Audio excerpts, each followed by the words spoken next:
live. We'll do it live.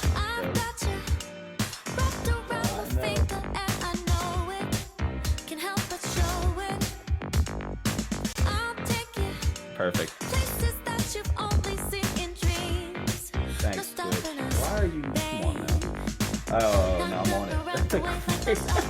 That is ridiculous. I'm gonna go drop it.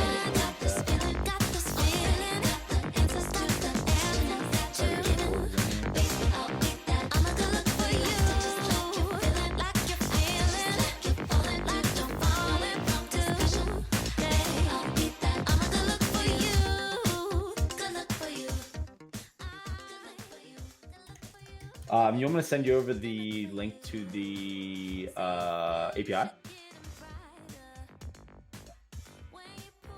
Yeah. Rick, Jay, and Morty. That's what I wanted.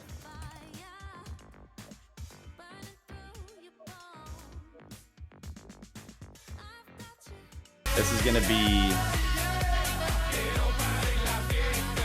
Damn. Oh, there he is. Yo, what up? We can't hear you, Trevor. See? Hey, what's up? Sorry about that. Muted? I was muted.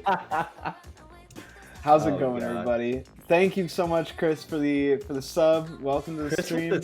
First of all, walked in with the sub. What a gentleman. What a guy. That's the Chris, man. That's the Christmas spirit. Absolutely.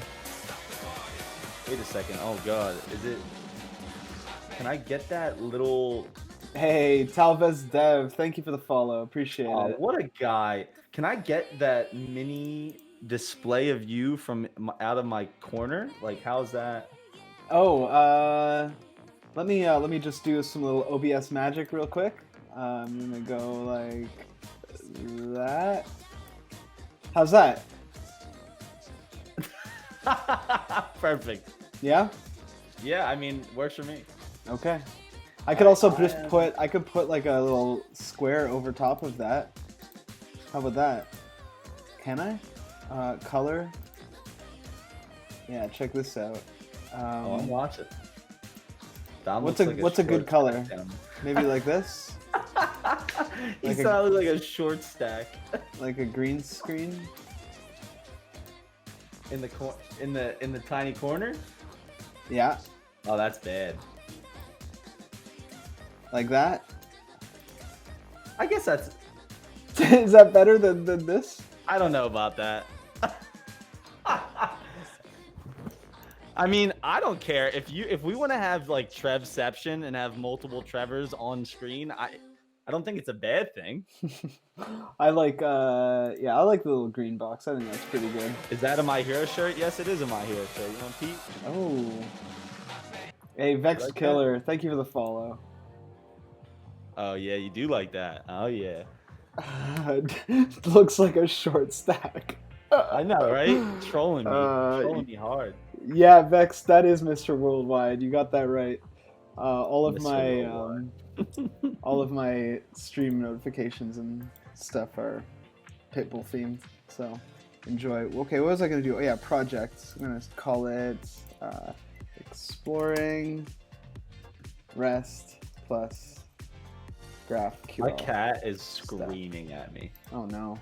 Oh God, he's such a brat. I'm not doing a damn thing. He's waiting right outside.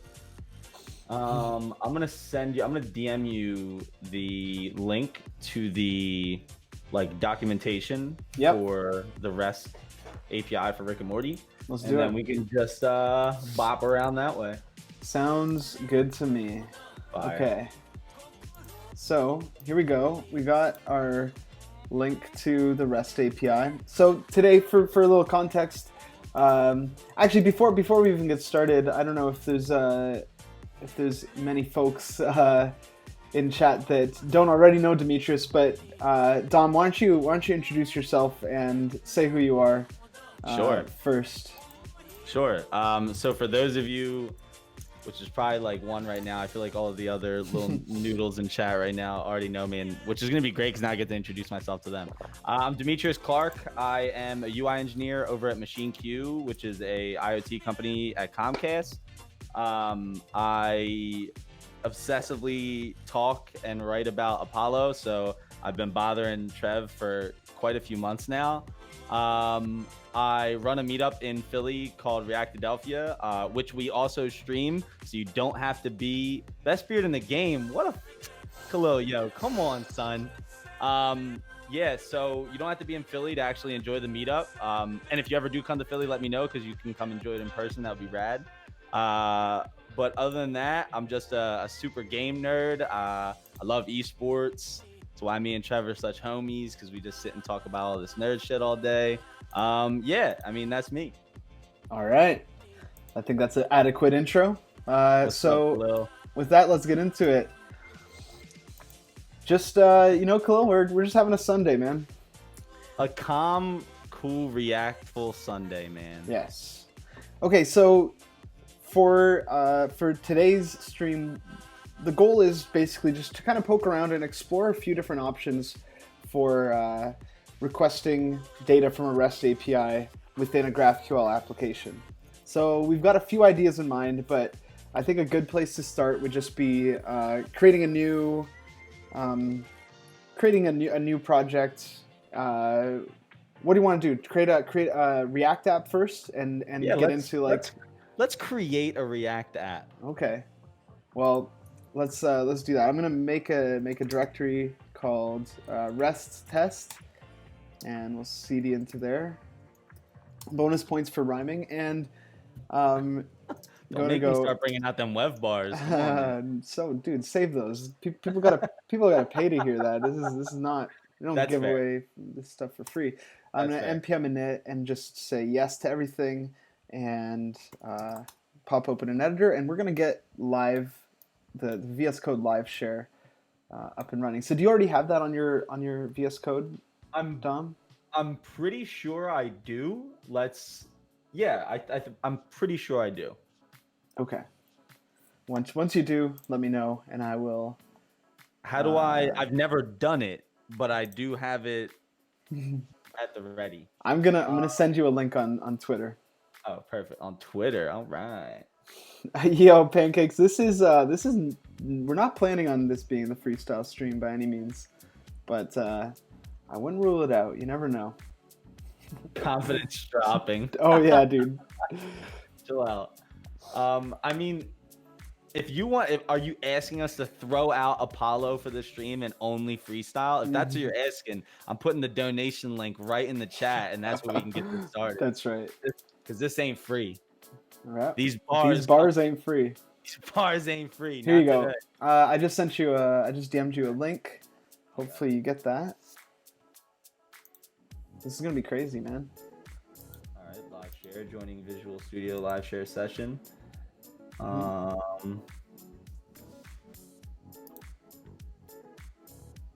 Takes a little while. Yeah, if you want, while I'm getting this set up, do you want to kind of go through the Rick and Morty API and? Sure. Well, why don't I just get a little or React app up and running? There you go. Yeah. And when you want to create a React app, there's one npm library that comes to mind, and that is called Gatsby. And I'm gonna also need to install React and React DOM. We Gatsby in it? Yeah, man. It's the only app that I can think of that I use when I need to create a React app. Yeah. Yeah, fair. Yeah, that's understandable. It's Gatsby. Obviously. Where do I get? All right, come on now. I'm in the Visual Studio live share. Start for your first collaboration session using live share. Share now. Oh no! You don't want to share. You want to join. Join is what you want to do. Is there a join collaboration? Yeah. I sent you a link. Sign in with VS Live Share to join a collaboration. I have to sign in. I think you should. It was really easy for me to sign in. Yeah, I think it says with GitHub I can sign in. So. Great. I was gonna say, shouldn't it be like log in with Microsoft? But then I realized you could do. Yeah, it was. Well, GitHub, it was Microsoft. GitHub equals Microsoft now. Yeah. That's true. Open. Failed to find the entity that initialized the sign-in request. What are you saying, baby? Dun dun dun. Waiting. What is all this? Possible event emitter memory leak. Don't like to hear that.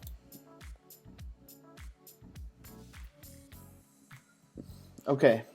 We're making some install progress. Dom is probably making some VS Code live share progress. Am I? You can always once you get your VS Code like live share account figured out, you can always click on the link I sent you and then it'll do it and it'll open it in DMs. It should do the trick. Okay, cool. Mm-hmm. Cool.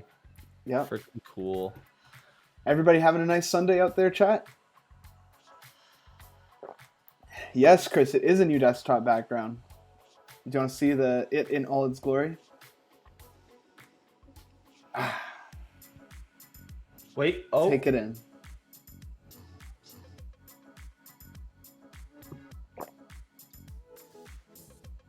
It's got everything. We're getting somewhere. We walked in. Going back to the link. It's so funny. Everybody sees something completely different. Hey, what's up, Lannon?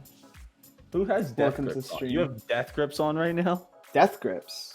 Yeah. Is Death Grips like an artist? Yeah. No, I have. Somebody asked in the chat. Pancakes.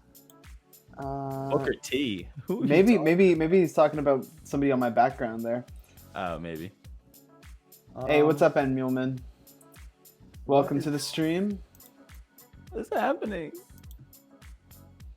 Oh, maybe it is Pancakes. I don't know. It's on Poolside. It's called it tells me that the song is called "Take Care of You" by Cherokee. But you know, if I know anything, it's to not believe everything you read on the internet.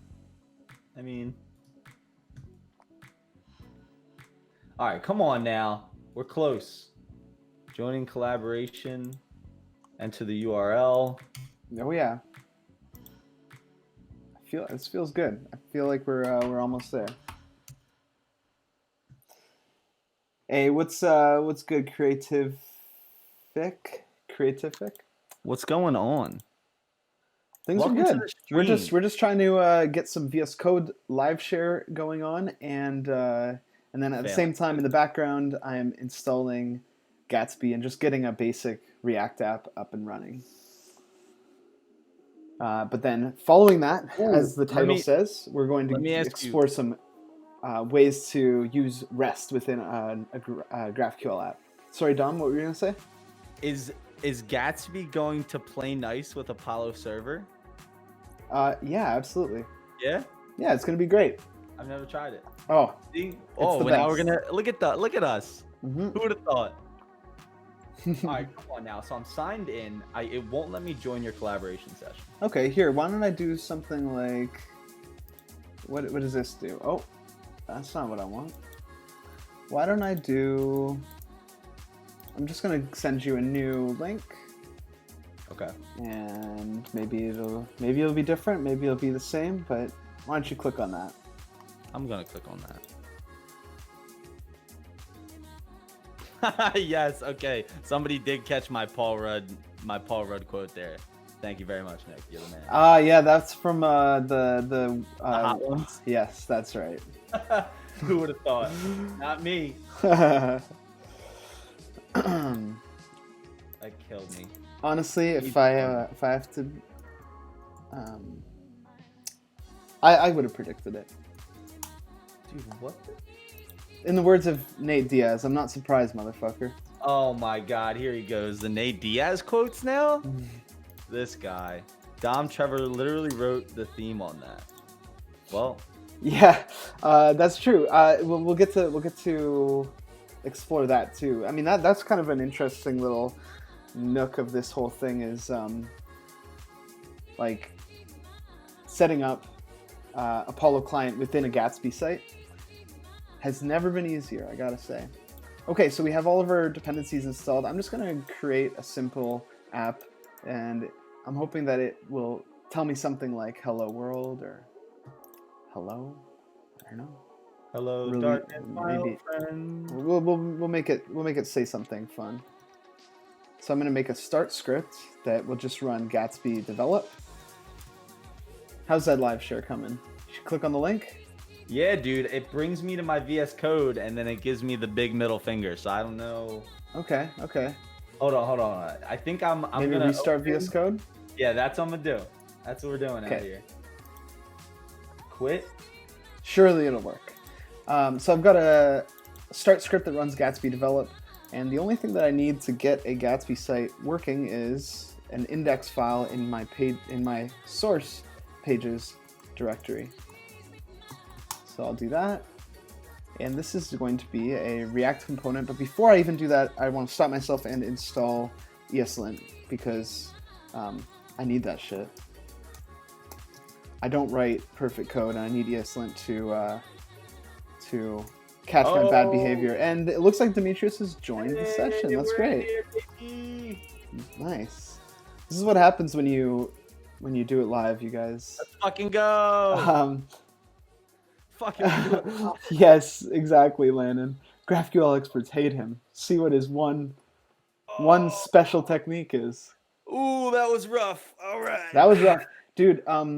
When Khalil and I streamed last week, we like got together like an hour before and got everything like nailed down, working, make sure it was all good.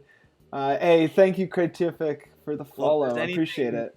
That we're showing with this is we are very not prepared for our usual. Dude, we're professionals. I mean, yeah. The funny thing is, today, Dom and I got together a half hour before the stream anyway, as well, to like get things working and everything. But we spent the whole 30 minutes just talking shit. So talking shit.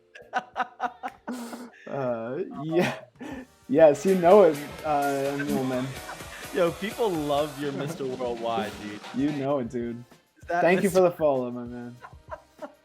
Yeah, that sounds accurate, right? Chris knows all too well my bullshit antics, so. Yep. Okay, so I'm installing ESLint and I'm gonna configure it. I'm installing it with a little, like a shared ESLint config that I like to use. So once this is done, I'm gonna configure that, and then we're gonna create our React page. Actually, we can do those two things in tandem, and it looks like we're both in this file together, so that's cool. I'm gonna import React from React, and just gonna export a function called home. This is our home page, and it's just gonna return a div that says release the corgis. I think I might need to leave and come back. It's not showing me you typing. Oh, really? Yeah. Is it showing me typing? No. See? Oh, that's unfortunate. Maybe why don't I quit? Oh. A package. Wait. You opened a package? Yeah. All right. I'm just going to configure ESLint in here. I'm going to say ESLint config. Are you seeing my typing here, Dom? No. No? Here, why don't we... I'm going to leave. Yeah. I don't know how do I leave? Just restart VS Code, maybe. Another one? Another one? I can also restart my VS Code and we can like start fresh. I definitely don't think it's you. Okay. Yeah, let's try one more time. Give it a try. At least we got you in here this time, so you left the session. Somewhere. Okay. All right. So, well, go ahead. Chad, I wanted to let you know, we're actually not working on shit today. We're just gonna watch me fumble around and have Trevor like continuously have to wait for me. Wait. Type. Do some typings. Oh, we're making moves. Yeah, you can see it. Oh, nice. Look at that, guys. We are live coding. Live sharing, rather. We always live code. Boom, baby. Awesome. Okay, so with that, I'm just going to configure ESLint. I can do so with this ESLint config key in my package.json, and this is just going to extend at trevorblades /ESLint config /react. Like that. What are you doing, man? What do you mean? All right, I need to. Oh yeah, this is an. I don't know if this is a valid package JSON key.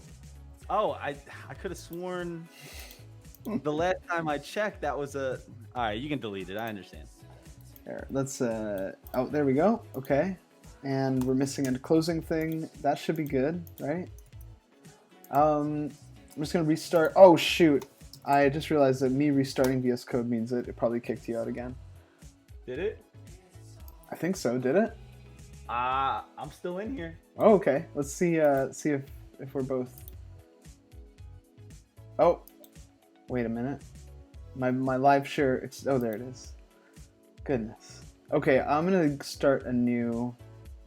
Oh wait. Collaboration You're session. in a session? So I guess I'm in an old session.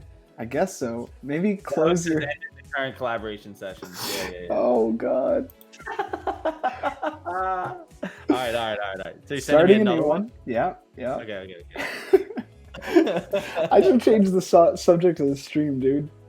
Setting up VS Code live share for an hour. Honestly, there you go. Like they said, everybody can be taught something at some point, right? Sure.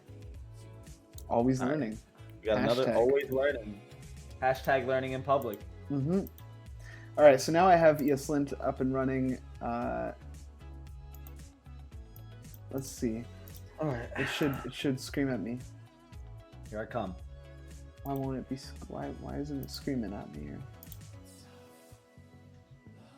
Do I have this key wrong? Is it extends or extend? Let's see. All right. Oh no, it's extends. I got it right. Oh wait, that is all programming streams, but this one. Oh, there we go. Okay. Now I've got my red underlines. If I hit save, I should get that auto format on save. Wonderful. I'm here, baby. Hey, awesome. So now that I have this homepage component done, why don't I just try npm start? Let's see if we can get this showing up in the browser. Now, okay, let me ask you this. How does that, would I have to npm start it on my end? No. Oh, well, if you want to follow along, yeah, you could. I was about to say, so it could work that way. Absolutely. Why don't I go like this? I'll say get remote add origin github.com/trevorblades/rest test.git. I'm just going to create a new Git repo and oops, where are we? GitHub.com, and then you can clone the repo and into my terminal so that I can and then you can run npm start. I think that'll work. Yeah, because that'll be useful when we get to if I'm driving. Yeah. I don't know if I've ever done. I don't know if we had this going like this on the stream with Khalil, but let's see. Rest test. We're trying to push some boundaries here, Trev. Yeah, it'd be really cool if we can both get it going. We might need to restart live coding again, or live sharing. Freaking damn it! This live sharing. Oh well, first thing. Let's see if this Trevor works. Blades rest test. There he is. I see you in all activities. So our release the corgis text worked. That's nice. Let me just commit this initial commit, and I forgot to ignore the cache, so I'm gonna git reset head -1. Uh-oh. How do I undo the initial commit? Let's see. Let's try that.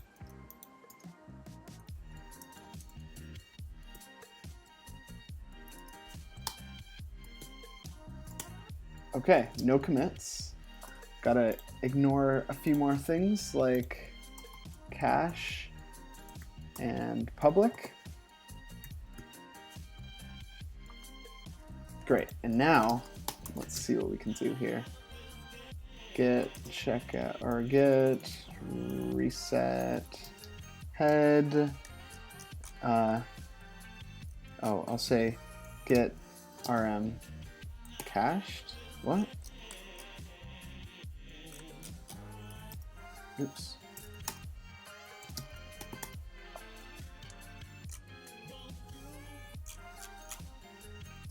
It's so weird. I have it set up where the stream is on one side and our Hangouts call is on the other side. So I'm like inceptioning the actions in which you are making currently.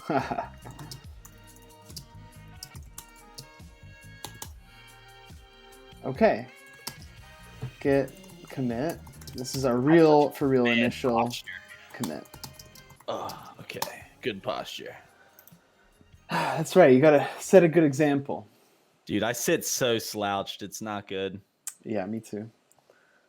But what are you gonna do? All right. Can you clone REST test? Where we at? You got the URL? Yes. Great. Right. All right. So then,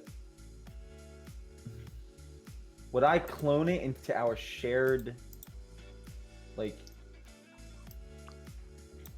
how would that? I guess I would just. I don't really know how that works. Let's see. It's not is it a shared terminal too?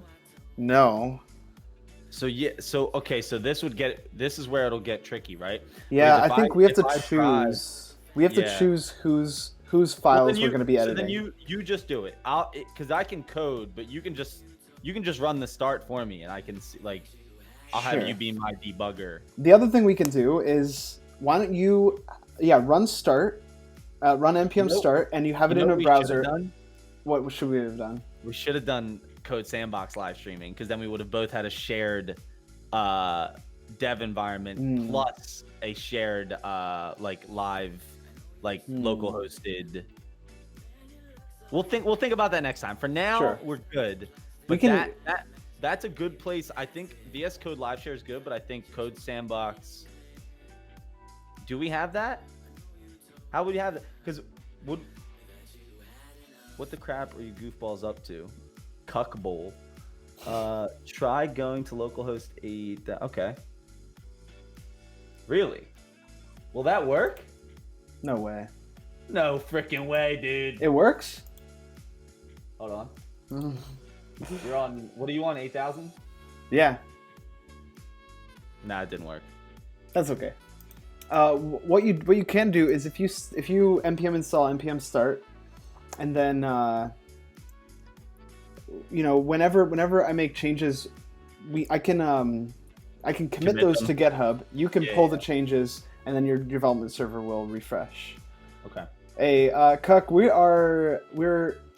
on our way to exploring ways to integrate REST APIs with a GraphQL app. Did you see what they said? You can choose ports to share in your live share settings. Hey, Coding Garden, thank you for the clutch info, man. Let's see. Configure settings. Maybe down here. REST folder. No. REST test. Wow, that's amazing.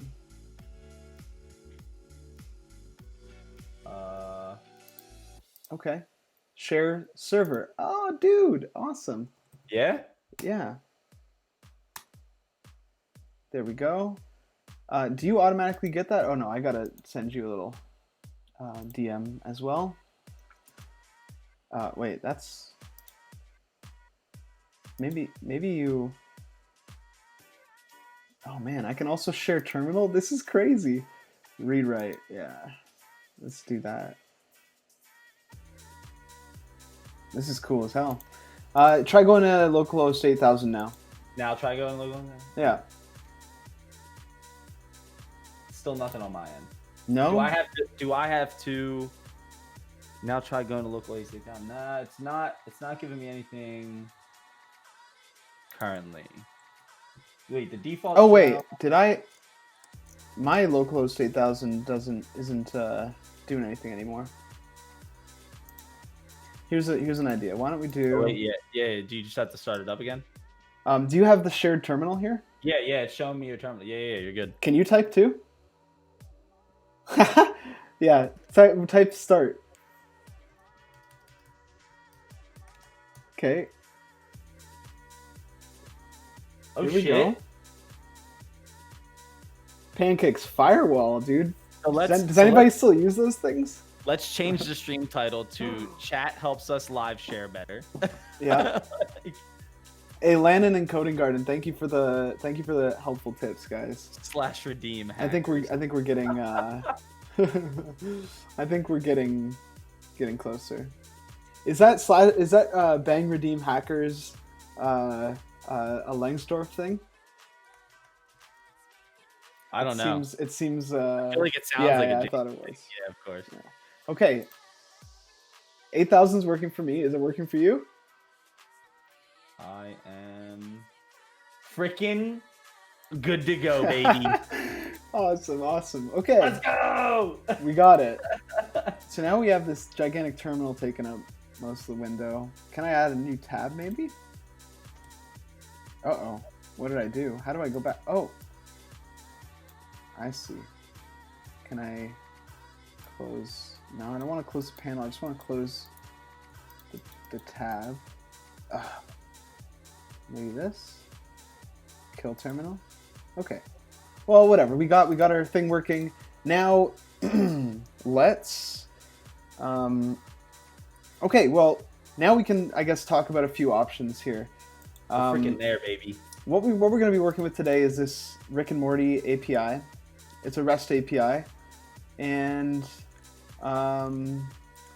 yeah, let's think about how we want to go about this. We already know that we want to consume this data using GraphQL, right? And we can do that using Apollo client, for example. Or I guess we can also do it with Gatsby, but for right now, let's use Apollo client. We're going to go through 3 different methods for consuming this data today. The first one, and this is maybe in the category of jank, but might be fun to go through anyway, is using client-side resolvers using Apollo client. So we can configure a resolver in Apollo client that hits this REST API and returns the data in a particular format.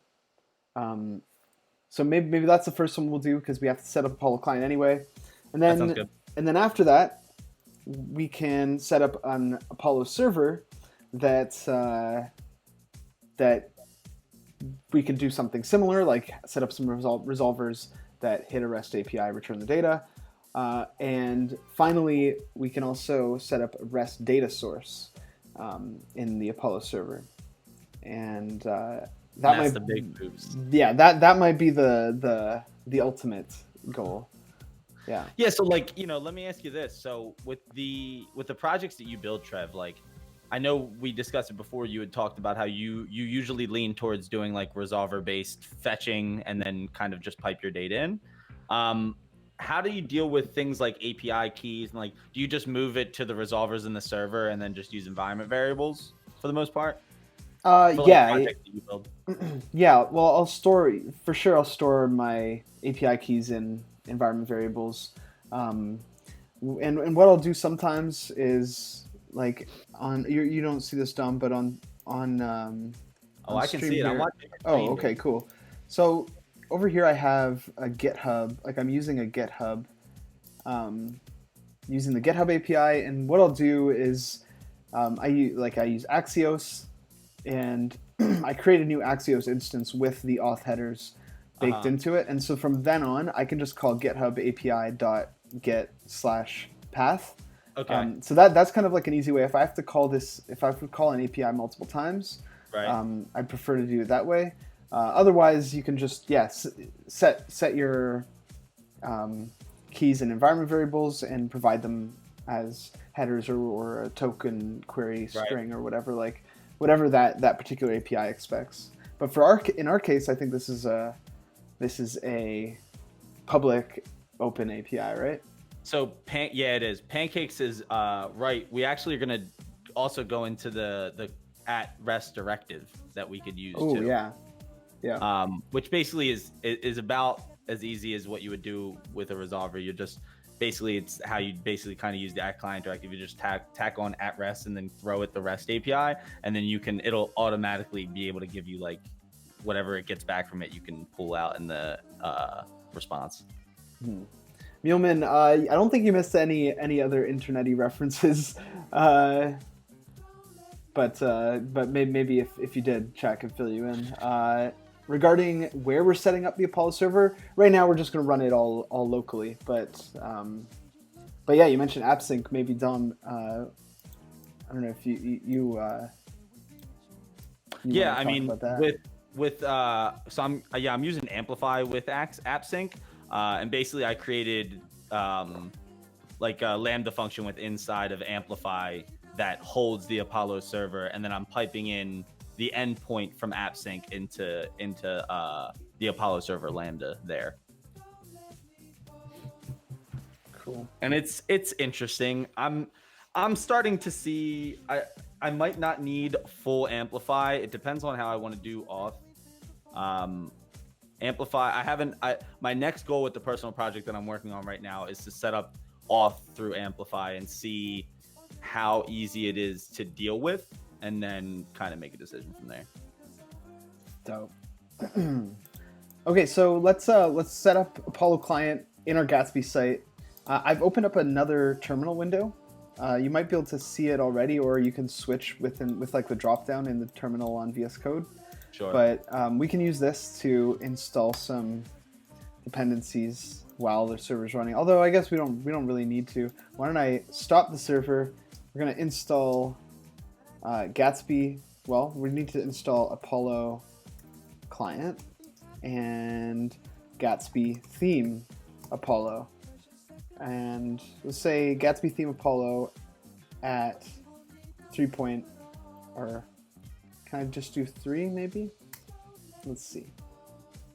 Maybe somebody said needs Tmux. Oh God, that's not for me. Noob here. What's Tmux? It's like it's for people that use like Vim and things of that nature. It like allows you to set up multiple terminals within like specific windows. I've watched one person use it ever, and they for sure looked like a lead hacker, 100%. Well, do we look like lead hackers? Trev, me and you are not lead hackers, dude. I don't think so. Not so. even slightly. Noob hackers, maybe. We're just noobs. I don't understand. There's not much more. What are the big new things about Apollo 3? I like that question, Trev. What are the big new things about Apollo version v3? Well, Apollo Client 3, some of the big changes are there's a new cache, and that doesn't really affect how you use it at all, but apparently it's better. So that's cool. But in terms of how you actually like what you get, you don't have to install the GraphQL tag library separately. It comes with its own GQL function. It also comes with its own HTTP link and cache packages. So you don't need to install, Apollo client and HTTP, or Apollo link HTTP and Apollo cache in memory and ...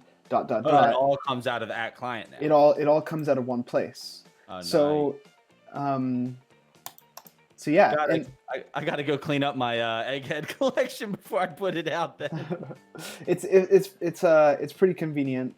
Yeah, just having it all in one place. And so the Apollo the @Apollo client npm package also includes Muleman. It's kind of I don't want to say it's like Apollo Boost, but there's no Apollo Boost anymore in 3.0 land. You can if you say new Apollo client, you can pass the boost, your like the parameters that you would pass to boost, and that's no boost. But nice, Chris.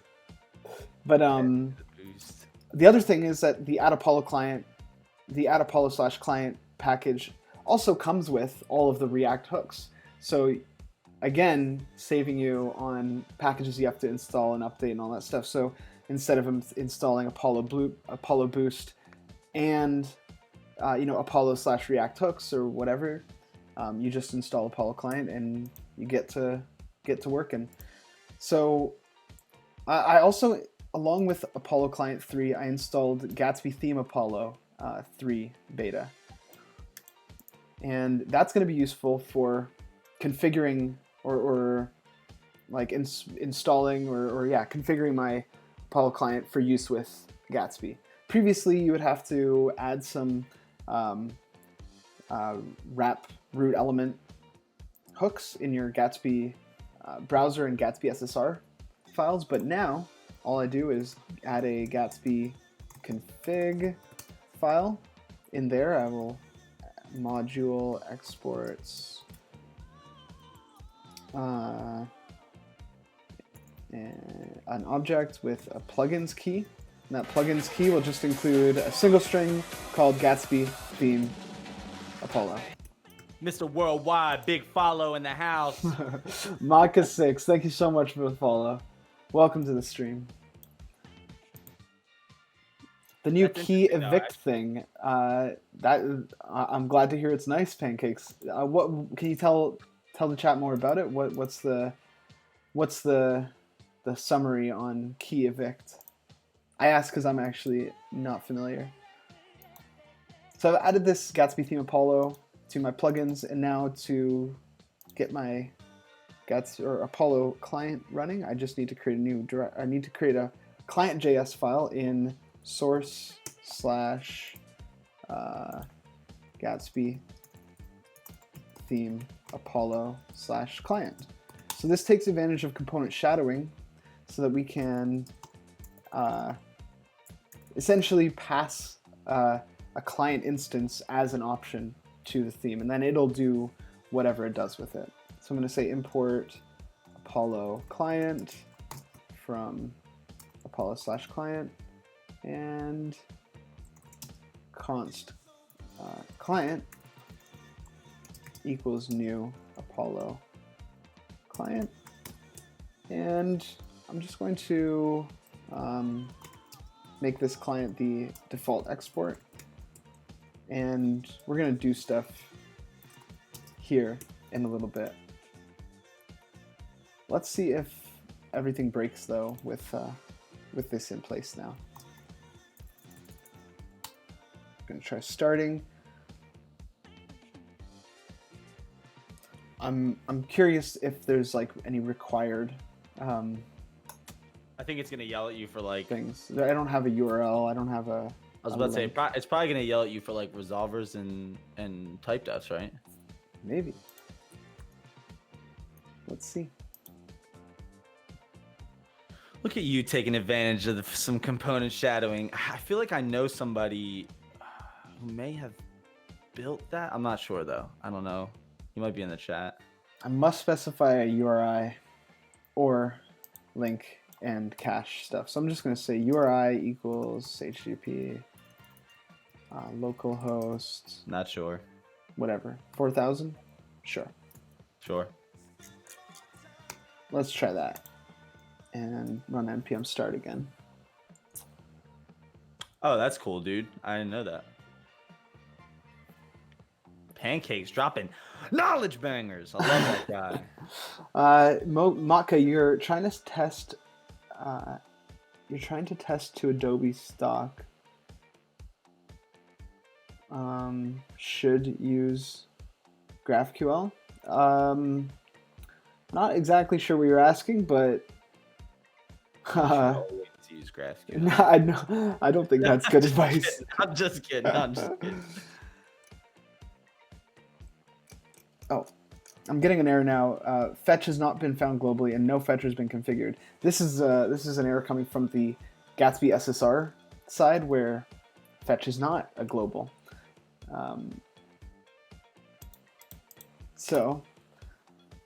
Oh, Apollo, URI, URL, which is it? Yeah, exactly. It does it? Sometimes I have to double take there on when I see that string around there, Mulin.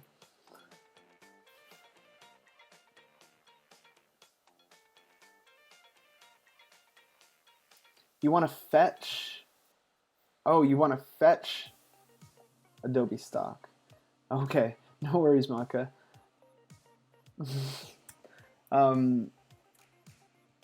Yeah, I don't know. Well, I mean, the question of whether you should use GraphQL or not depends on what Adobe supports. If Adobe only supports like a REST endpoint for their API, then I guess the decision's made up for you. But yeah. But this stream, by the end of this stream, you will know a few ways in which you could use that REST endpoint with GraphQL. All right, Chris. Right. Later, dude. Have a good stream, man. Good luck. Take it easy, Chris.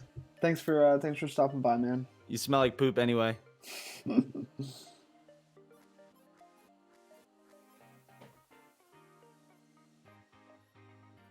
Heard that, Tom. I mean, I'm just pushing the truth out here. I'm just installing isomorphic fetch so I can get around that error of fetch not being globally available on the server side, and I can just pass fetch as an option to Apollo client. This Apollo client constructor. I'll tickle the shit out of Chris. We're not throwing any hands. That's a big motherfucker right there. I don't want no problems with that, dude. That's a large man. That's a massive individual. I'm 6'4", and he's still bigger than me, so. Damn. Oh, we're some giants out here. npm start. So not every JSON support. Maka, I'm sorry, man. I'm not exactly sure what you mean. It like what you use to interact with third-party APIs depends on what their APIs support. But what we're doing in today's stream is essentially figuring out ways to make GraphQL queries from the client that essentially execute REST queries in the form of custom GraphQL resolvers or data sources or other things. So hopefully the stuff that we go through here is relevant for your use case too. Okay, I'm not sure I understand what's going on here. Maybe because I supplied fetch, I have to supply the link and see what happens cache. When you start bringing Gatsby in, man. See? So I need to supply a link and cache option, and luckily I can just import in-memory cache and HTTP link from Apollo client, and I'll just say new in-memory cache, and for the link I'll say new HTTP link and pass a URI as HTTP localhost 4000. Okay, now npm start this thing, and everybody cross your fingers. Pancakes, you have a question. With other API integrations, do you make types for the responses, or do you just pass through a response using the GraphQL type JSON package? Personally, I always like to create the type defs myself and exactly specify only the fields that I want to expose through my GraphQL endpoint. It's very rare that I will ever want to like expose every property on a third-party REST endpoint or a third-party data source, no matter what it is. I want to like usually only expose a subset of those. So that's what I do. Dom? Yeah, I do the same thing. It's funny with like when I use data sources too, I'll usually do like a little reducer inside of my sources to like one time I was dealing with OMDB and all of their stuff came back with keys that were capitalized, and I thought that was stupid. So I just made a reducer that gave me the keys with the lowercase versions of them. But I always create types just because, especially like if you want to do anything with that data besides just querying it, like if say you wanted to maybe save it in cache or something like that, like it's going to be looking for a type anyway. So I'd rather define that type myself. Yeah. It also just makes it, I think it makes it clear for other developers or, you know, we talk about other developers, but even for myself, when I go back and look at a code base and I'm looking at an API, it makes it clear to me, like, I know what fields to expect from a particular GraphQL query that way. Yeah, I think that's why I love this like ecosystem is and you know, it's funny, it starts to make me, I now think in this like GraphQL Apollo-esque way of building things when using things like Redux or anything else. Like I'm always trying to make I'm always trying to make it feel like it makes sense to someone else. You know, I feel like it's such good practice for engineering for other engineers. You know, and I really like that about the like Apollo ecosystem and GraphQL as a whole. Yeah, Yunzera, thank you for the follow.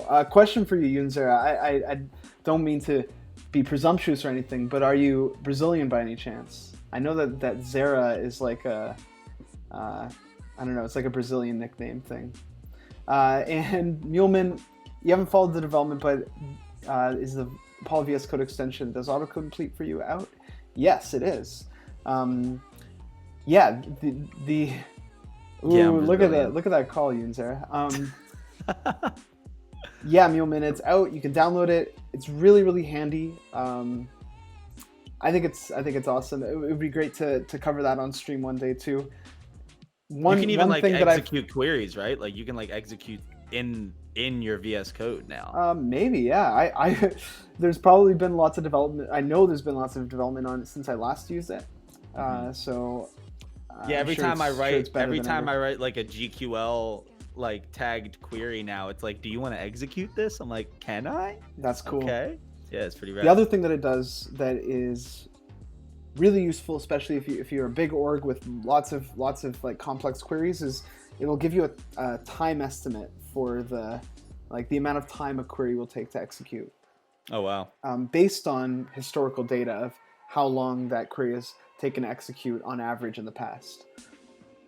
And that's really, really useful. Like if you're building a service that has tons of traffic, you have all that data to work with. And that all of this stuff, like with the Apollo VS Code extension, requires your schema to be uploaded to Apollo Engine, which is our platform.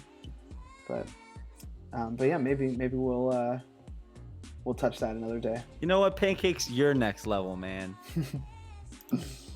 All right, Dom. So here we are. We have our Apollo client instance running. We have our GraphQL, our Gatsby app rather,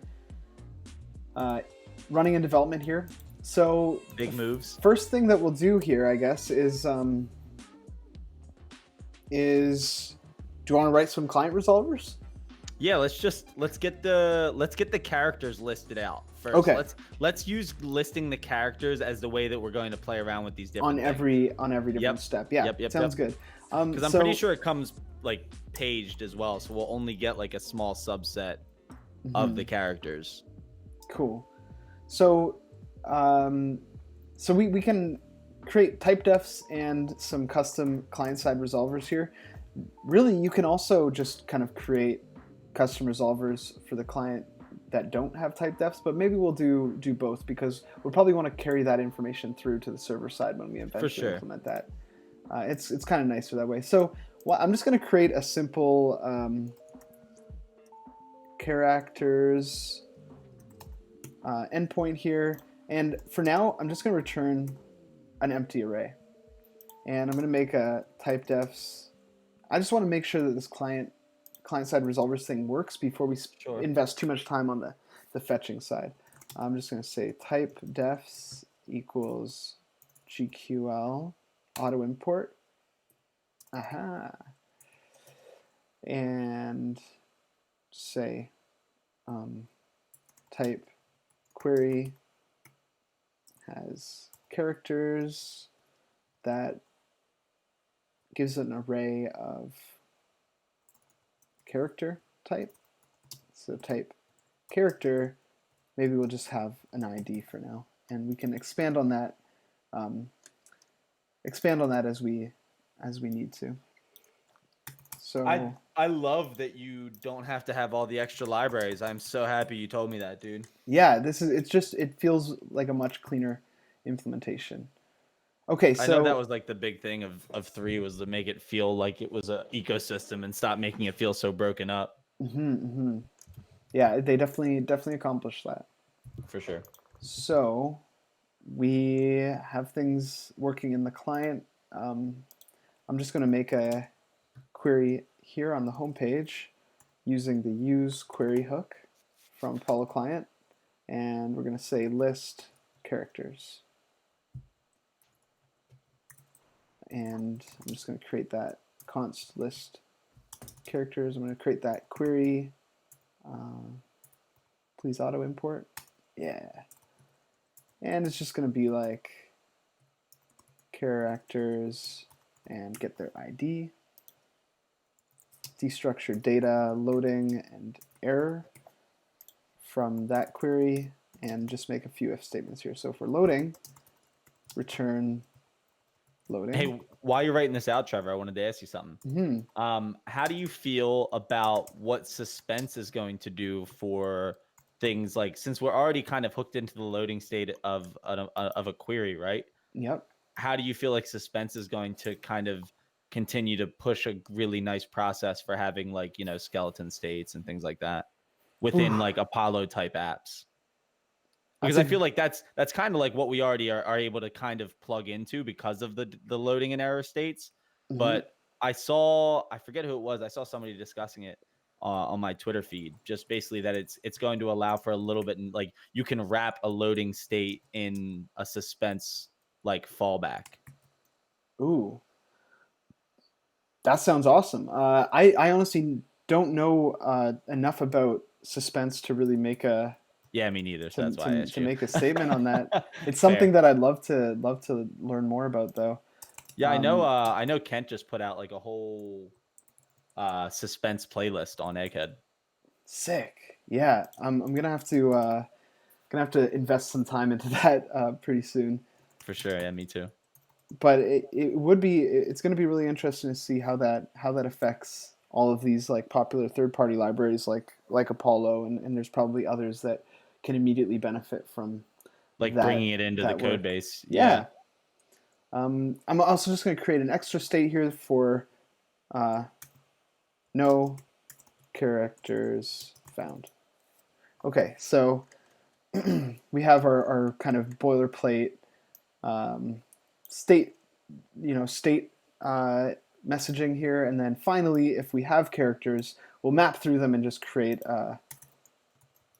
a li for each one, and the content is going to be like character dot name.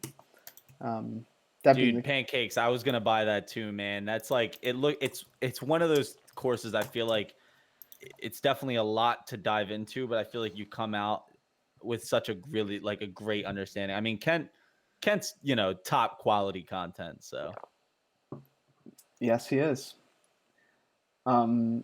Yeah, I never really got too deep into the world of testing. Like I can write unit tests. Sure.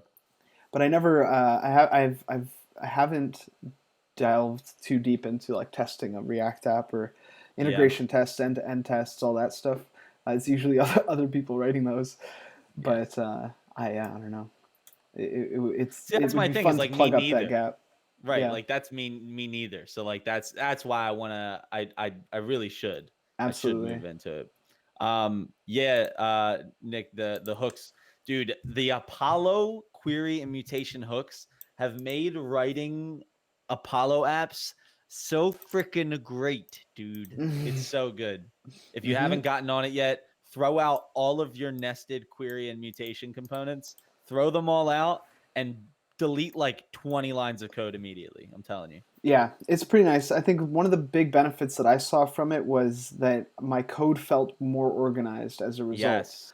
And you kind of touched on that. Before I had these series of nested render props components, and I moved to a place where now I have more granular components, but the components themselves are more descriptive. Like I can look at one and immediately understand what the data requirements are and how it's meant to handle them from top to bottom, right? Yeah. And that's like, so I'm at work currently. It's all Redux with sagas, and when I first joined the team, I was like, having that same issue. You know, I was like, first of all, where the hell is this data coming from?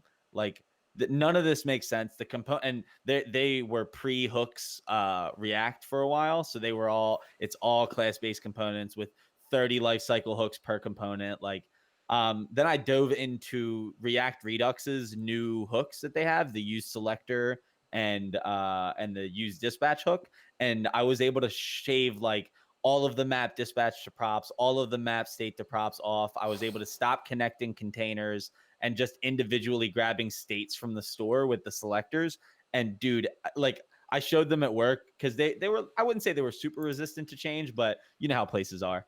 I showed them and they were like, oh shit, like this is the way. So I don't know, dude. I feel like hooks has just allowed us to create such like descriptive applications and components. That's a good way to put it. Yeah, absolutely. So check this out. I've got this page up and running, but as you can see in your localhost 8000, we failed to fetch, and so the reason for that is we forgot. We did all this work creating this client-side resolver. However, we didn't plug in the Rick and Morty directive. Wait, so did we plug in the Rick and Morty yet? Not yet. We're gonna do that next.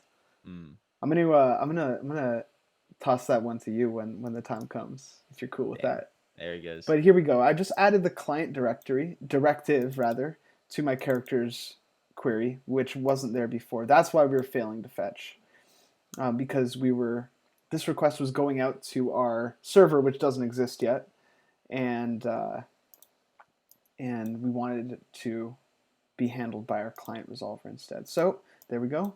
And as I had hoped to see, no characters are found.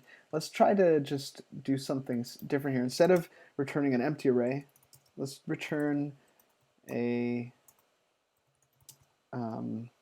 just some dummy data. Let's see what happens now. Oh. Cannot read property characters of undefined, huh? Oh, I think I know what might be going on here. I think it needs a type name. Maybe. Let's see. Oh shit! Pancakes with the gifted sub. Oh my god! Pancakes, thank you so much for the gifted sub and helping us not stop the party. Unreal, dude. Okay, so this seemed to work. I'm getting a list item rendered. However, name is not showing up. I was hoping that it would. Maybe I'll just console log data. Well, did you? Yeah, you did. Okay. Characters. You're not pulling the name out of the query. Oh, dude, you're so right. That's what we're here for. That's what we're here for, brother. Can you save that? I saved it. Nice. Isn't that cool? You can save, and then it hot reloads on my screen. There we go. Dope. So now we can confirm that this client resolver is working, and that's awesome. But I think it's about time we use some real data in here. What do you think, Dom? Yeah, I'm ready. Okay. So, let's go into the client and just plug in the Rick and Morty API here in the URI. And let's just pull the characters. Is that I think that localhost 4000 thing is wait, is this Rick and Morty API REST or GraphQL? Oh, it's REST. Okay, I'm used to using I use the GraphQL endpoint in my project. Okay. So why don't we keep the URI the same up there? Yeah. That's not gonna like play into anything just yet, but within our characters, we're doing it in the resolver. Yeah. Okay. No, you handle this. I'm gonna do the full data source. This is on you. Okay, cool. I can do that. So here in characters, every time we make a query to our client-side characters resolver, what we want to do is send out a request to grab the characters from the REST API and then output an array of them. So what I'm going to do in here is just say const response equals await fetch and pass it my character's URL. So I should be able to like this, at least do right? that for you. API/character. Yep. Can you throw that in? Yeah, I can. Nice. And I'm just going to make the function an asynchronous function so we can use await. All right, now we have our response. What I'm going to check for is if, well, are we going to assume that this is going to work, or should we check for? Let's handle it. Let's write some nice, okay, clean. Well, let's you write some nice, clean, all right. handled code. I'm going to say if response is not okay. Can we just say throw new error with response error? Maybe. Or I'm just going to response status text. Nice. That should be enough for now. All right. And then if the response is okay, I can assume that we can run. Well, actually, why don't we just say, let's see what the response looks like here. So it returns us an object with a results key, and the results is the array that we want to expose. I'm also noticing that in here their URL that they hit is /character, not characters. No, I'm pretty sure there's I think that's a singular character. When I hit Rick and Morty API, yeah, I think it's character for all of them, and then character followed by an ID for the single one. Yeah, so we can do that. Character is a full array. Yeah. So why don't we do something like this? What we want to do is turn the response to a JavaScript object, and then access the results key of that object and return it. So I'll just say results destructured from the return value of await response JSON. That's what we want to return. So we can do that.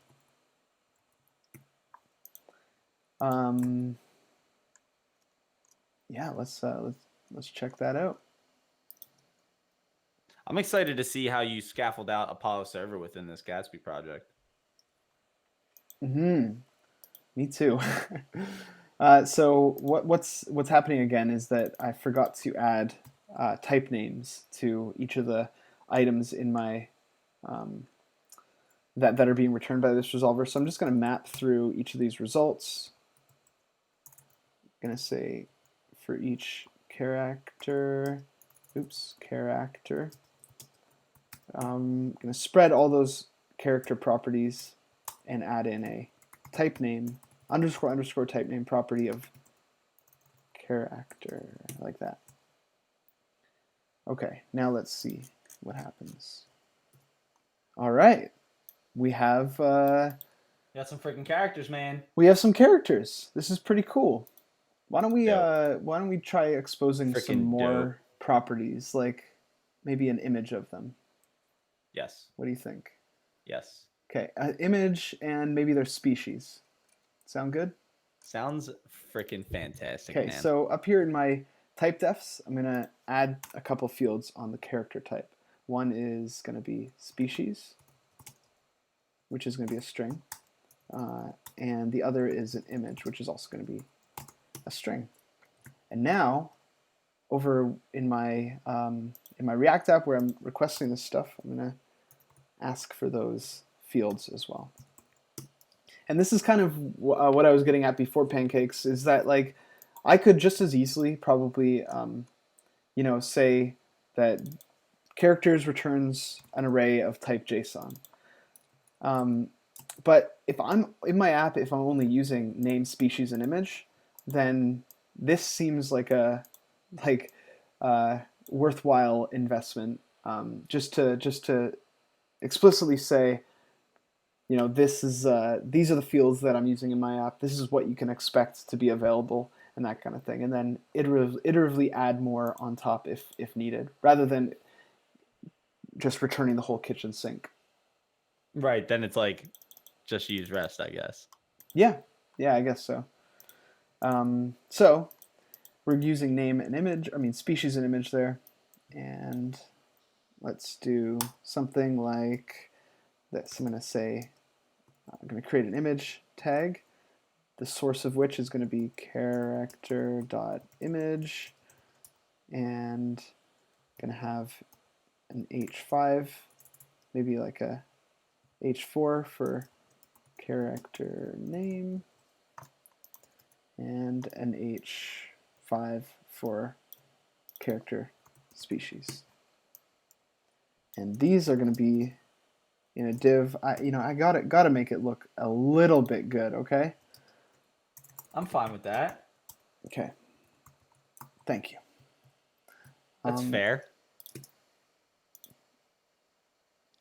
First, this is actually this really works. dope. This live, I really like this a lot. Me too.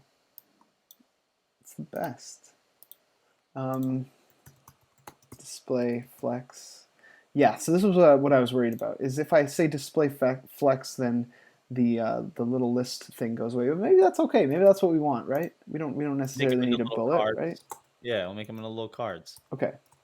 So we say this is going to be display flex, and align items center, and then this image, we're going to give it some styles. Width, I don't know, what's a good thing? 40, height 40, and margin right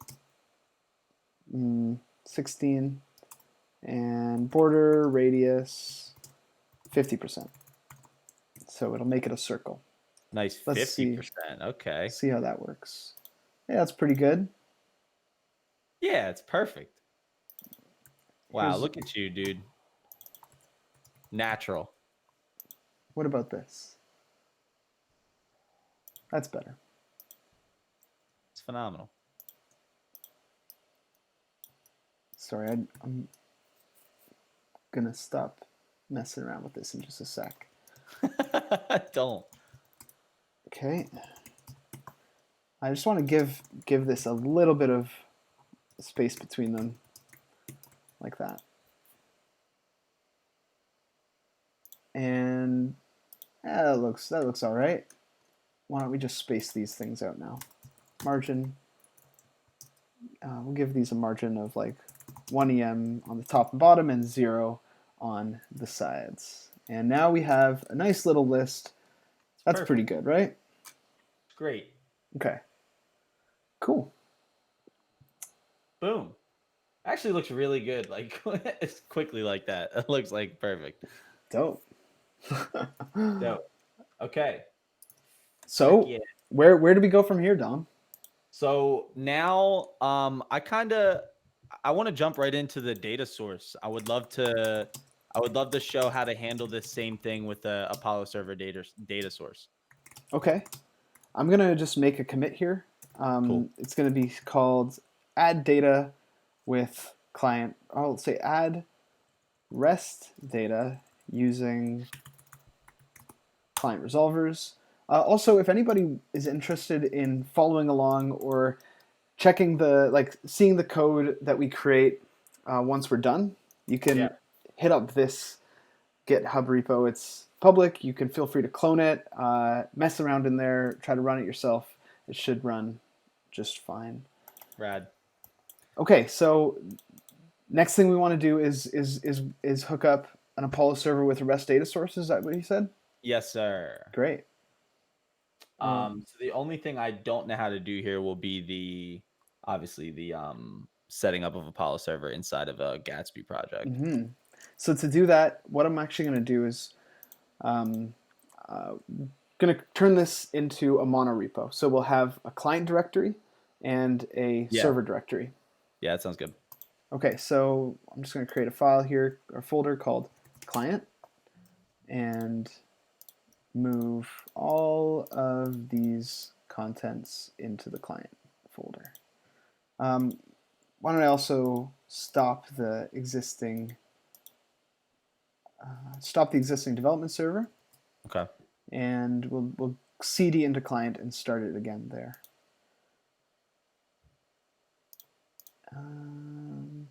Yeah. Make sure that works. So CD client, you should be seeing this in your terminal, right? I'm seeing it all, yep. Beautiful. And npm start.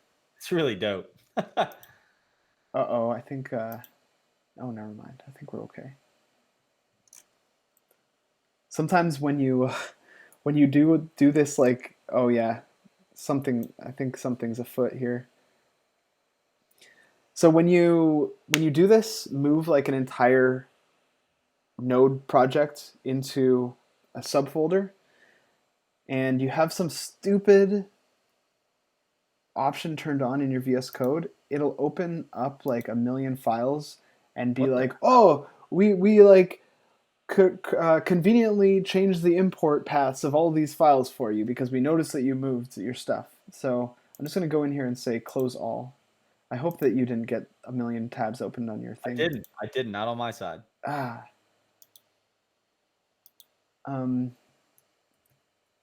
Shoot, man. I hope that I have a million tabs. I'm gonna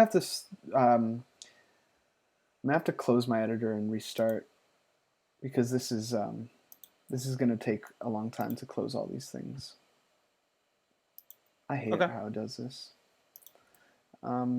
Yeah, one sec. I'll hit you up with the link in just a minute. Okay. Dum dum dum.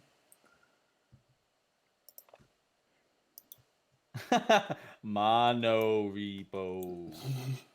It's time, Nick. It's time for the mono repo. Freaking repos. Freaking VS Code, dude. You're so cool, but fuck. Too cool sometimes. Too fucking cool, man.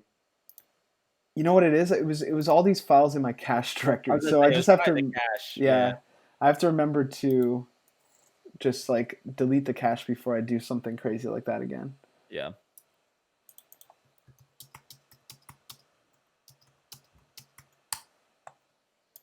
All right. Okay, wait. You're not in this session anymore, are you? I'm not cool enough. Dang it. Dude, this is one of the coolest. It really is. Check out this tag on a CNET tweet. There you go. Neil deGrasse Tyson calls on Elon Musk to ditch Tesla and invent Star Trek space warp drive. Like, it's not a parody? No. All right, I DM'd you a new live share link. All right, sliding in the DMs, Trev. One more time. Mm-hmm. So many live share links in our history. Invent Star Trek space warp drive? Yep. I don't know about that, dude. I'm trying to warp. What do you mean? Look at the bull, Khalil Stemler, and the recent contacts. What a G. Love that guy. All right. So you should have the shared terminal and local. Yo, that hacker news clone was robust as shit. I know. Man, yeah, he really covered all the bases there. He did not play any games with that project, no. man. I was like, oh shit. Yep. All right. Yeah, dude, you could say that he knows what he's doing. He knows what he's doing. I'm gonna go and just do npm start within the client directory. Let's see if we can get this up and running and have it behaving the same as it was just a few minutes ago. Down. You have a husky ass like gulp. Yeah, I know. I was listening to like a stream VOD of my own. Yeah. A little while ago, and that was holy like shit. Yeah, that was pissing me off. I was like, oh man, I got to figure out how to gulp. Nah, dude, keep gulping, dude. Keep the water is so important, you know, and I feel like it's just a good reminder. I just downed my glass of water, so good. I didn't hear a thing. I got to refill, man. Maybe I need a fancy mic like yours. Maybe that'll fix it. You definitely need a new mic. That's a for sure move. Okay. Well, I'll ask Santa for a new mic. I was about to say I'm about to be your Santa. You're about to get a Domitrius present. Thank you, man. I'm gonna create one more shared terminal. I got to use my evil money somehow, right? Okay, and in this second terminal, we're gonna start a node server. So I'll just go make dir server. and cd into server npm init y. How did So I post what? Discord. That'll create a nice little package JSON for us. And the other thing that that I'm going to do is, because both of this client and server, both of these directories will have node modules, and we want to ignore them in both. I'm going to make our lives a little easier and just make a common get ignore on the root. Yeah. And that will just say node modules. And then the one in the client directory can just say cache and public. So now on the server side, we can just install Apollo server. I guess that's probably all we need to get started, right? Do we also need GraphQL installed? I forget. We're gonna need a few things. We're gonna need GraphQL. We're gonna need Apollo server. And hold on. I'm gonna check the Apollo docs. Yeah, for me, I had GraphQL, Apollo data source REST, Apollo server. Okay. Let's start with Apollo I'll server and GraphQL. I'm just gonna get a server running alongside the client, and then I'll hand it over. Yep. Hand over the reins. I will take the wheel. Beautiful. Damn. I told you, dude. I got hooks on deck. I got bars ready for you. Stop playing with me, man. Voice of an angel. Or the lips of an angel. Whoa. May I hear your voice? It's funny because I was listening to a 2000s alternative playlist on Spotify the other day, and it was ruining my life. Oh my gosh. That's the only reason that came up. The other thing that I'll do is I'm going to install a few dev dependencies. One being nodemon, so we can have our server auto reload whenever we make changes. And I'm going to get ESLint, and I'm going to install that same ESLint config. Dope. ESLit? No. ESLit. I like that. And once this is done, I also want to install one regular npm dependency called ESM. And what that will allow us to do is use the ES module import export syntax in our Node API without having to compile it or any of that stuff with Babel or TypeScript or. Yeah, I never do that and always go the require route and always screw up because I always import stuff and don't have anything to catch it.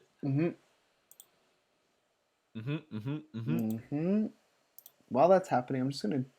Oh, I guess I already cleaned this up. Beautiful. While that's happening, I'm gonna create some stuff in the. I'll wait because I'll walk through it. Okay. I'm getting Nancy here. I don't blame you, man. Node 13. Yeah. Okay. So that's the thing, Nick. I've just yesterday actually I was trying to move a Node 12 project using ESM to Node 13 using their native ES modules, and it's not the greatest. They don't do named exports from common JS modules. So right now, if you use Gatsby or you're compiling with using Babel or using ESM on Node, and let's say I have, for example, in our client file here, we have all of these named exports coming out of the Apollo client package. You can't do this in the Node native ES modules. You have to do something like import as whatever, and then const Apollo client equals whatever dot Apollo client. Oh, that's annoying. Yeah, super annoying. It using these named exports is one of the big selling points of this ES module syntax. This just feels so nice destructuring these different Again, exports. very readable. Yeah. However, with the Node, the Node native ES modules doesn't work the same, unfortunately. That is a nut ass background. Can I see it in full? Yeah, sure. Holy shit. Dude, you could spend an hour on here and you'd still see new things. The Super Mario without the mustache is making me mad uncomfortable. There's like a number of Squidwards on here too. It's pretty good. There's a Meeseeks. Do you see there's Dick Butt up here too, but minus the butt. Yeah. That's too funny. Yeah. Hey, Kepper59 or Kepper59. Thank you so much for the follow and welcome to the stream. Welcome to the stream. Okay, so here we are. I just need to install ESM. And then we can get a little server up and running. I hope. Boom. I hope. And then I'll hand over the steering wheel, and Dom's going to write some REST data sources. It's going to be awesome. Oh, yeah. And it should be actually pretty good. Like, we can reuse a lot of the stuff that we did in here, like the type defs and maybe some of this logic too. Let's see how far we can get with that. Yeah, we won't even need any of that. That's the cool part. Oh, dope. I can't wait to find out what we need. So I'm going to just say my start script is going to be nodemon, and I'm going to pass this R tag, which is just requires another module before the script that we pass as the last argument. So I'm going to say resm, and then we'll run server.js, which I'm about to create. So server will import Apollo server from Apollo server. Oh, I also need to configure my ESLint config. So I'll say ESLint config key in package.json, and I can now just say extends at Trevor Blades. I don't have to supply the length of your name, Trevor Blades / ESLint config / React, because we're just using the base ESLint config here. So cool. ESLint, if you pass something that doesn't begin with ESLint config, it'll look for, or if you pass in like a scope like this, it'll look for scope / ESLint config and resolve that. Dope. Okay. So we'll say new server equals new Apollo server. And it's going to take some type defs equals, well, let's see. I'm just going to make a dummy type defs here. Sounds good.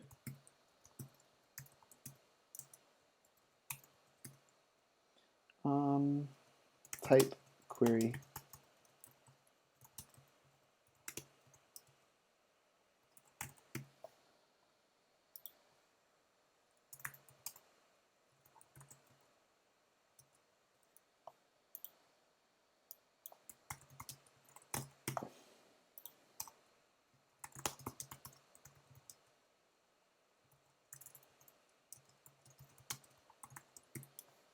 Okay. I also think it's cool as hell that, like, because it's typing on my side, I have all of my settings still. Mm-hmm. Like my fire code and all of that. Yeah, dude. That's rad. So we can then call server listen, which returns a promise. Yep. The value that it returns in the promise, you can destructure a URL from it so that you can make a nice little message like server listening at URL. Okay. Let's see if we can get this. If we can get this thing working. I'll say npm start and cross my fingers. You got this, dude. Thank you. I'm also going to need to share another port with you. True. Yeah. Okay, so we're. Oh, wait, dude, that's fucking it just crazy. opened up on my side. The localhost 4000 just opened up for me. Yo, that's insane. Yeah, it just automatically shared localhost 4000. This thing is freaking sweet, blowing man. my expectations away. Yeah, I agree. So now I can load up port 4000, and let's try to make a test query. I'm gonna look for foo, and I'm expecting bar. That's great. It works. We now have our client and our server code running alongside each other. So dope, dude. Yeah. I'm going to make a, before we jump into anything else, commit. I'm just going to make a commit saying, should we do like a branch too, or? No, let's just commit to master. F it. This is the REST test, dude. We'll do it live. This commit will say, base Apollo server. Yeah, I'll say move client code into its own folder and add a server. How about that? That's freaking perfect. Okay. And we'll push all that to master. Can you configure that to use GraphQL instead of Playground? I don't think you can. I don't think that's possible via configuration. However, you can feel free to use GraphQL Playground and then just point it towards your Apollo server at whatever port it's on. So I'm just going to start up the server again, and then Dom, let's get into data sources, huh? All right, so we'll get to going. Yeah, we'll get to going. All right, cool. So first and foremost, I guess I'll go to just a new terminal. No, it's not gonna work for me like that. I'll add another terminal here. Yeah, because when I try and add one, it brings me back to my Z shell. How did you get that one? Yep. Okay. Yep. Okay, so let's start by, we got a CD into server, I think. Yeah. So we will start by doing a install with, I think it was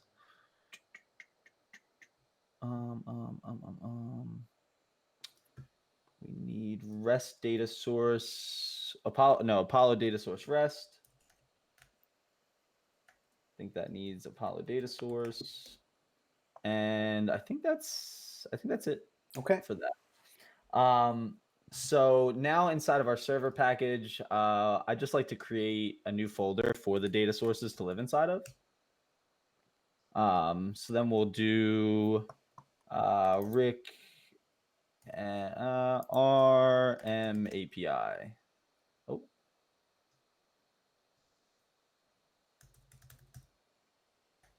Rick. What's the thing called here? Rick and Morty API, all one word. Rick and Morty API. That might be good to. Yeah. Nice. Cool. So now we should probably just to start go back to the server and get our data source plugged in real quick. Cool. So let's get we just need data source. Oh no, we need the Rick and Morty API from data sources. Nice. And then in the server, all we got to do is plug in data sources, and we will then pass it. Oh no, we got to pass a function that'll resolve so that we can pass for multiple.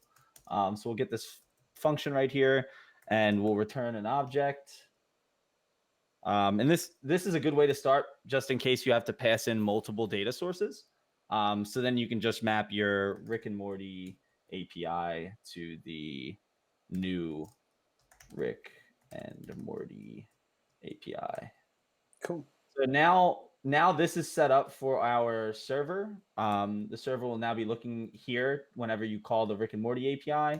Get rid of that. So you see putting those. And let's go into here. So now for the actual data source itself, all we need to bring in here is the REST data source. from Apollo data source REST. And then we can make our class, which will be, I guess I'm going to have to do this because I imported it as that. Rick and Morty API extends the REST data source. And then in here, you'll start by making constructor. So for the data sources, they have you build your constructor so you can pass in the base URL. So here's where you'll plug in your actual API, like the base API endpoint. Cool. So let's go back to our client. Let's grab just the API without the character on it. Oh, of course. Oh. How did I get all that? What the hell? Okay. Cool. Yeah. So now we have the base URL. So now what we're going to want to do is declare our first function that's going to handle basically saying like it'll be get characters. Cool. And this we'll do a response. And that will be and this is the really cool part. So now with REST data sources, it allows you to tack on to all your methods off of the this key. No way. Yeah, so now you can do a this.get. So that's, remember how I said we're not going to have to do any of that extra like fetching and turning it into a JSON and all of that. So now we just do a this.get, and you can pass in anything in here, and this will append. So like, right, we're going to append the character to this endpoint. Okay. So that it's rickandmorty.com/API/character. And this also allows you to do like, say we were pulling in and wanted to do like we're not going to actually make this, but say we had a get, dang it. Say we had like a get character, right? And we bring in the character as a argument.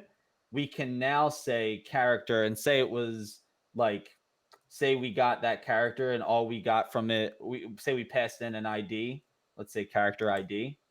We could do something like this where we go /character ID, and that would allow us to do things like add in variables as so like for searches and things like that, which is really freaking cool.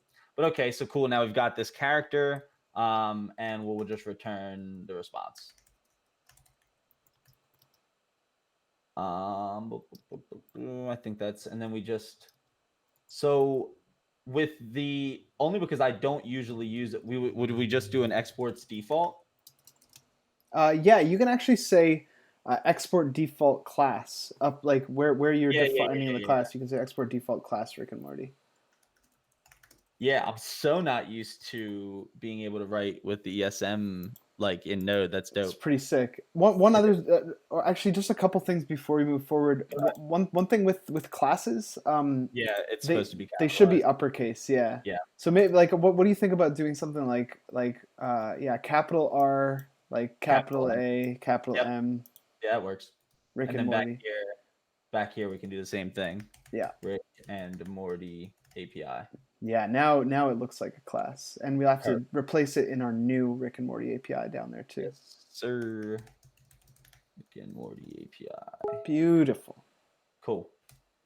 So now we should be able to just to send it back up again and check into our playground. So let's do a npm start. This will work for both of us, right? I think the server's already started in the other other shell. We got our server started and our client started. So we should be good to just come in, refresh. The playground won't work on your side, but let's. I think it might.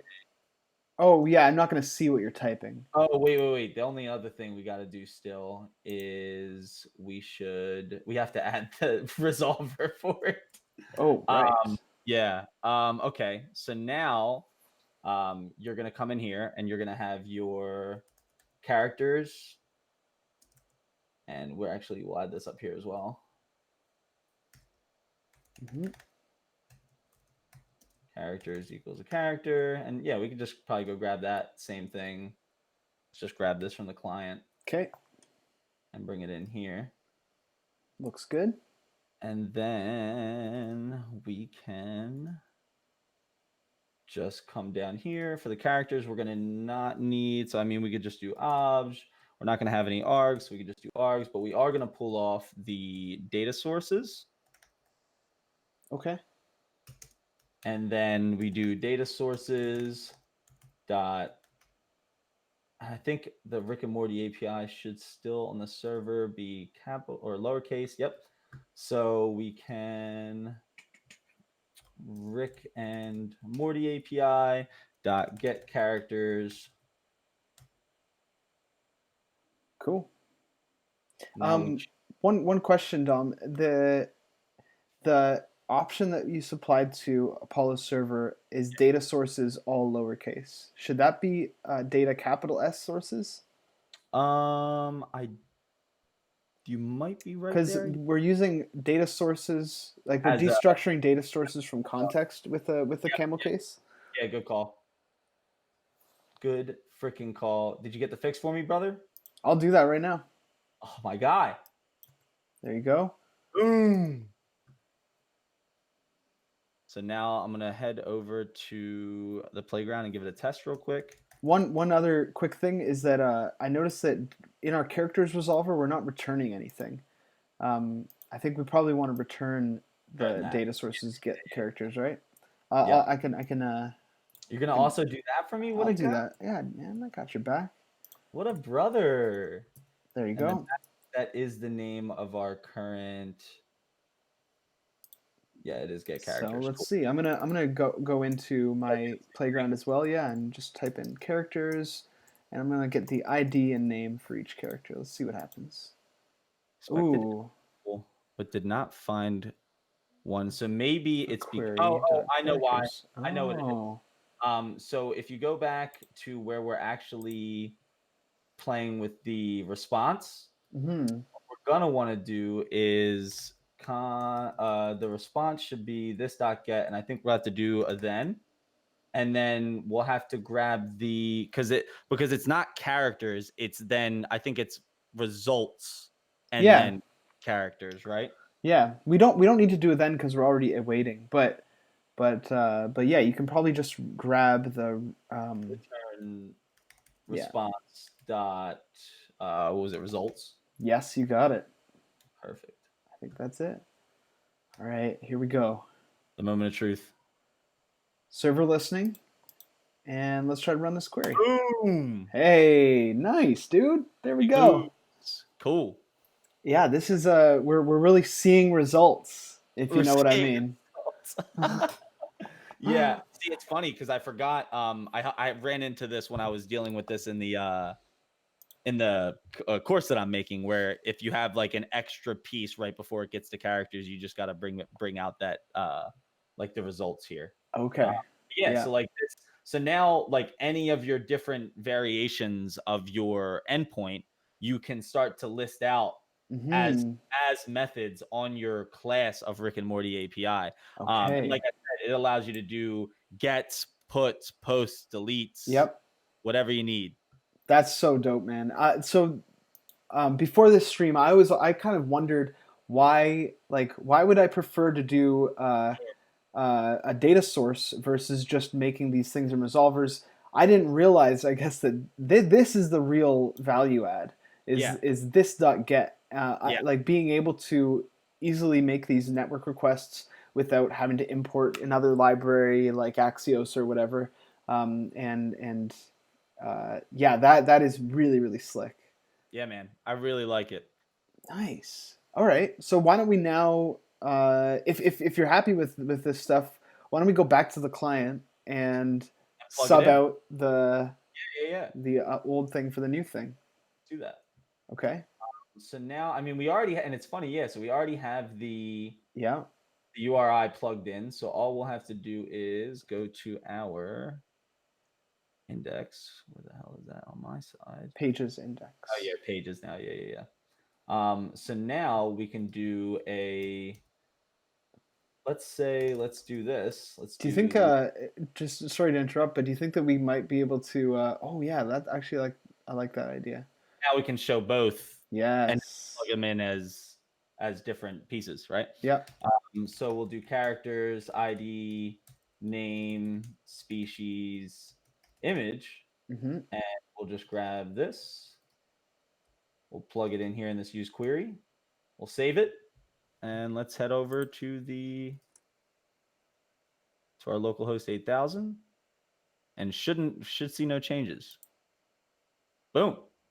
All right. Nice. That's slick, man. So yeah, now you I have the dig same it. idea. You don't need any, because now it's just feeding from a GraphQL endpoint. So now you don't need any directives to specifically get it. And you can still work with this data, and shameless self-promotion. This is how we're going to be doing for the course that I'm creating for Egghead. Basically, we're going to be using a GraphQL endpoint and then feeding data from the GraphQL endpoint into the local cache, and doing mutations from it there so that we have it locally. Cool. Yeah. That sounds dope. Yeah, I'm super stoked. Yeah, dope. So this is why I talk about data sources so much, because like, now imagine a world where, like I said, with a project that I'm working on, where I'm going to deal with probably close to 6 or 7 different endpoints from different places. I can now individually have files that handle each and every use case for each endpoint piece that I have to hit. So if I have any questions about what's happening within this endpoint, I just go over to my data source, and there's all of the pieces of it. And I can massage my data. So, a lot of the time you'll see people like adding a bunch of libraries so that by the time it gets to the client, it's massaged.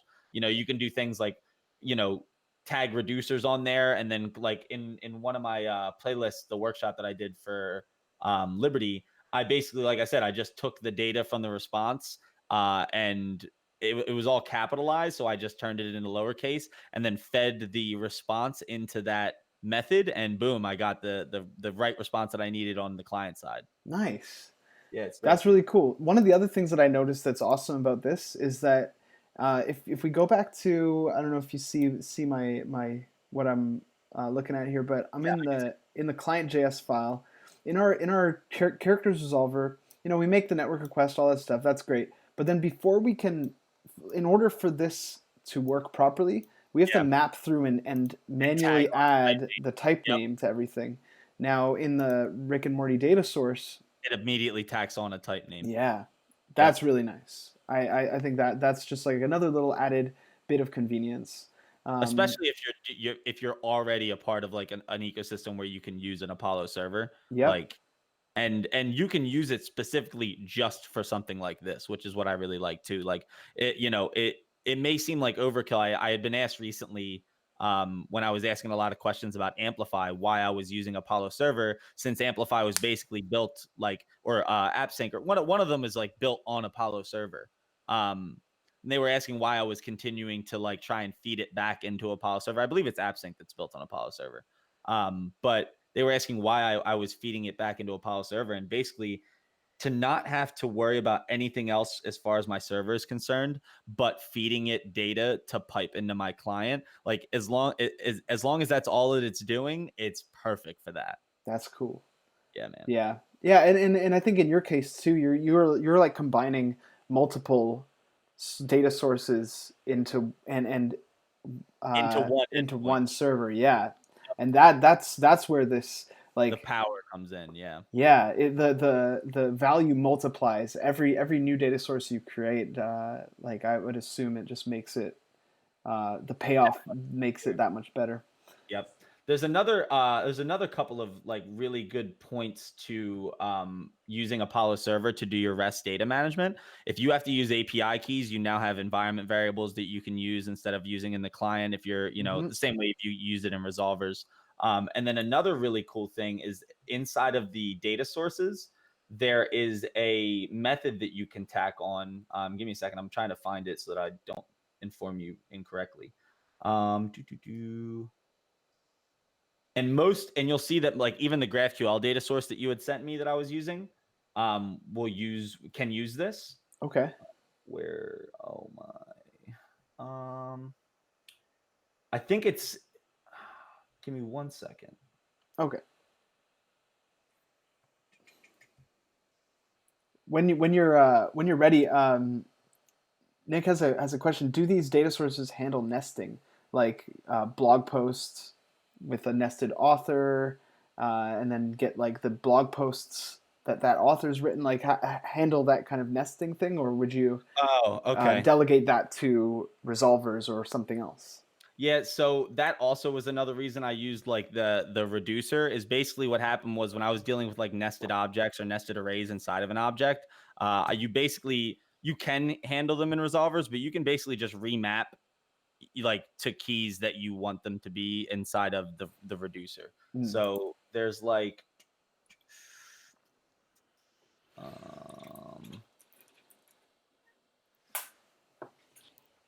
hold on, I'm trying to bring up my project so I have like a point of reference to give you.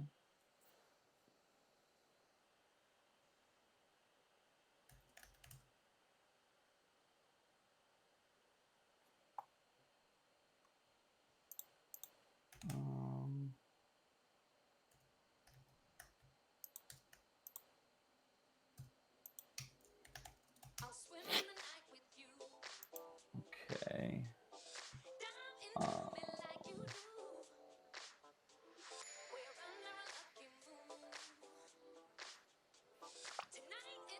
So yeah, there's back to my original. Another good method that you can tack into data sources is a will send request method, because you have access to the Apollo server context per request. So you can actually tack on headers through the will send request function. So something like this. I'll copy and paste this into the code so that people can actually see it. Yeah. But I have this in my current meetups project that I'm using for Amplify. And basically it just allows me to deal with like setting any different types of headers that you need within that data source specifically. So, okay, this one needs this one needs this, because you have access to the context of Apollo server. So these,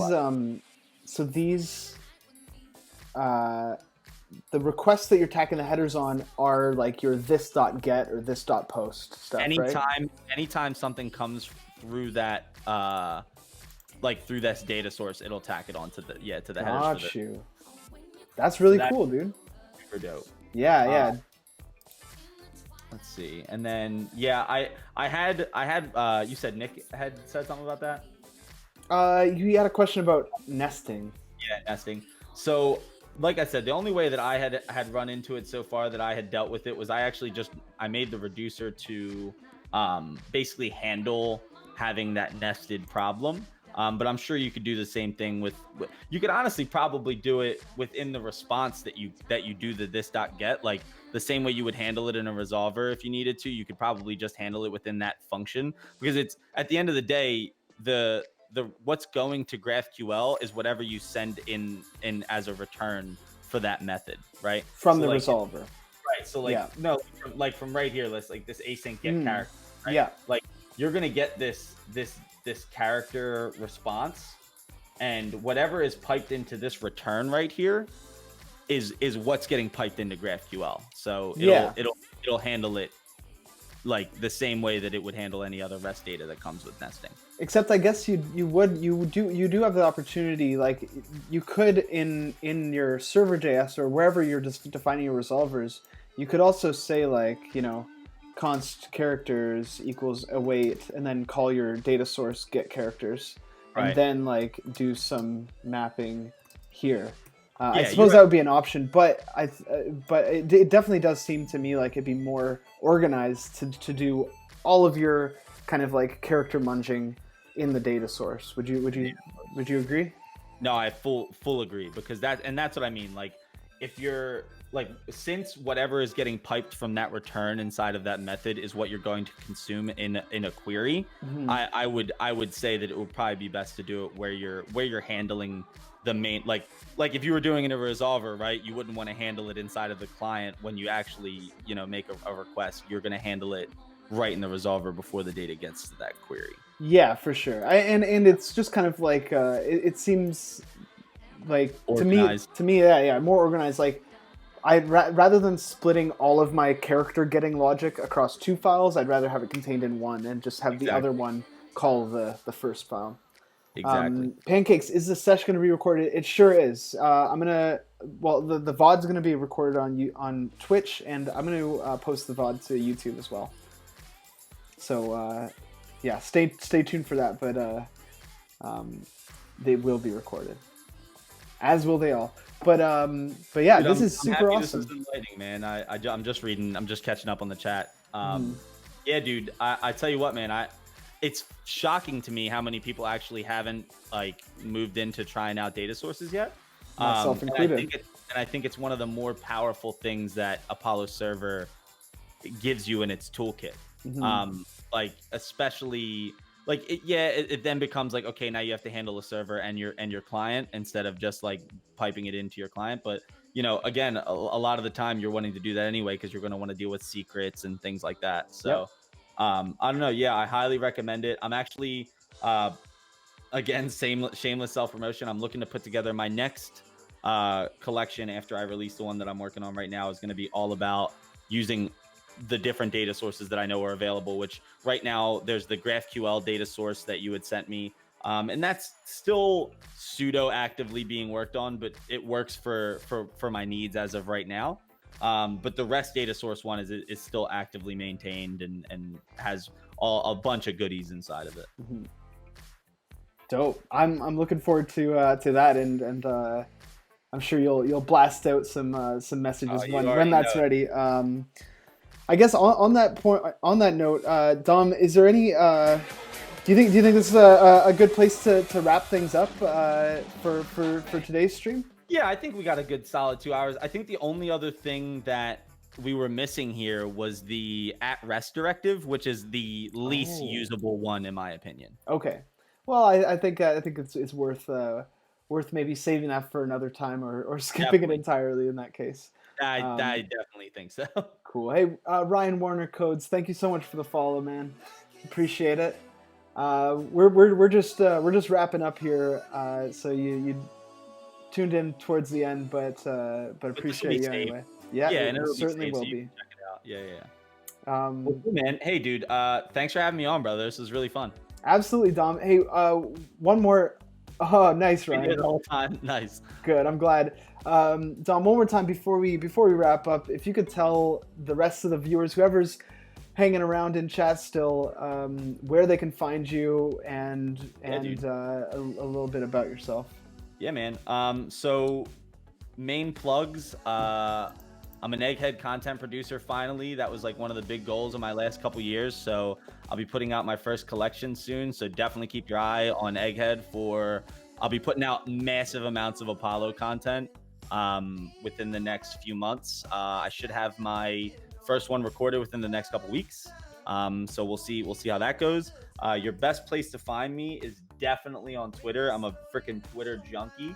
I'm on there way too much. I'll post in the chat. Most of you honestly already follow me there, but if you don't, oh, dope, you're the man.